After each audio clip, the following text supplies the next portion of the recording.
I know I posted a vlog last week, but I'm still in Atlanta. I'm actually leaving tomorrow.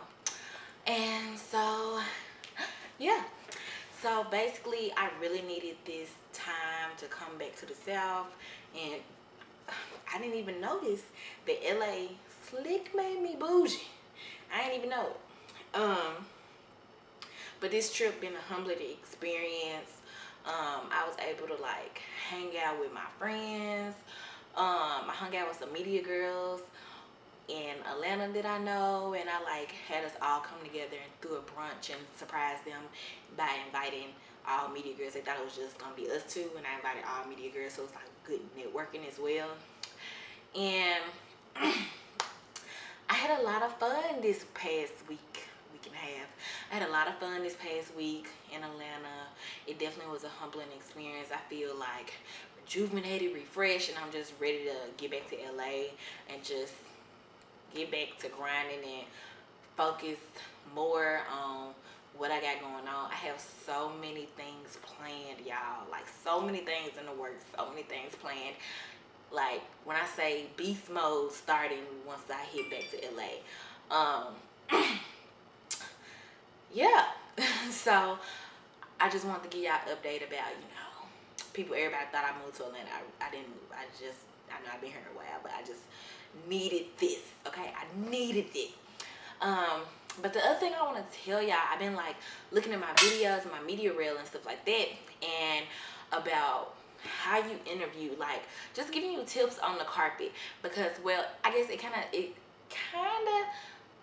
depends on the core outlet you work for, because some of them is just the talent is in the camera and the interviewer is not in the camera. I don't do those because I'm an on-camera host. I want to be on camera, not on the side asking questions. If that's the case, the damn cameraman can ask them. So I don't really work with outlets if I'm not on the camera, because that's not why I came my own camera correspondent. But like I said, everybody different, every outlet different. If you fine with it, that's your prerogative, and that's what you like to do, and this is how you want to do stuff. That's just not me. So one of the things I have to learn with my mic, I naturally speak loud, so my mic, it sounds like I'm screaming in my mic, or it's muffled because I already speak loud, and since it's loud around me, I tend to like have the mic damn near my mouth, and so I have to learn to like, I was told to hold my mic between your mouth and your chest, so like right here, so it's further enough but your voice will still carry and it doesn't sound muffled or loud. So that's a tip for people that have microphones. And if you don't have a microphone and you're at an event and you're interviewing, you need a mic, because it will pick up all your background. I learned it the hard way. Can't just use your voice memo on your phone. I used to do that at the beginning, and that shit would still pick up, the background. You have to use the mic. And another tip that I'm just learning myself by looking at other interviews and stuff like that, with me, I always wear like big hair, and it's always like side of my face. And so when I'm interviewing and I'm interviewing from the side, all you can see is like the side of my nose and my hair. You don't see my face, and then you see the person, but it's like that doesn't look good in your media reel, and I have that in my media reel in a lot of my footage. And so what I'm trying to teach myself is basically, because sometimes we can't be on the carpet, it's a rope or thing right here where you can't be on the carpet. So I have to learn to get my shot from an angle. Get your camera person. That's another reason why it's important to get there early, so you can get your position ready before everybody else start coming. But you want to either, the best way is to get it from an angle, the camera person get it from an angle, so it's the talent and you, but it's your full front face and the talent full front face, so it's not getting the side of your face with all your hair and not getting your face. So the best way is doing it from the side view, or if you don't have that much room when it's like really really tight at some carpets, because I know about that, or you can get the person to interview in front of you, but you have to remember to not turn to the side or not turn your back to the camera. And that's one of the things I'm working on, because since it be so tight and I don't be thinking and it's just so much going on, I always tend to turn my back to the camera and interview, so you can't see my face at all. or I turn my side and you still can't see my face because of my hair. So I tend to do that a lot. So that's why I've been trying to get my camera person for my angle. But if you're like me, sometimes you don't have a camera person and you a one-woman show, then you know the camera slick got to be in front of you instead of the angle or whatever. And so that's when you have to train yourself not to turn sideways, not to turn your back to the camera. You have to stay like this. You have to direct your talent next to you, because they'll literally stand behind you, which you don't even like. You know the camera can't see you. They'll stand behind you or stand over here. Like, you have to direct your talent where you want them to stand, nice as well as possible. Get them to stand to the side, and you turn facing the camera.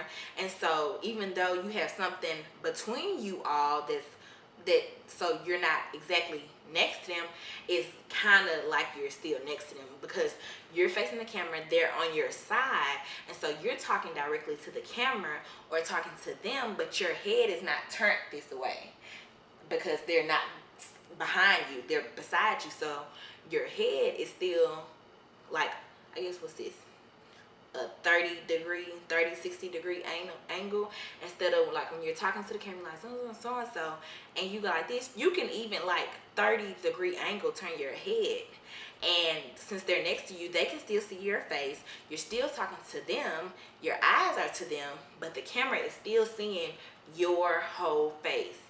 But that side angle is so much better because you don't have to turn to the side, but you can turn like this and it's like that, but it's, it's facing directly, so you don't have to force yourself to turn this way.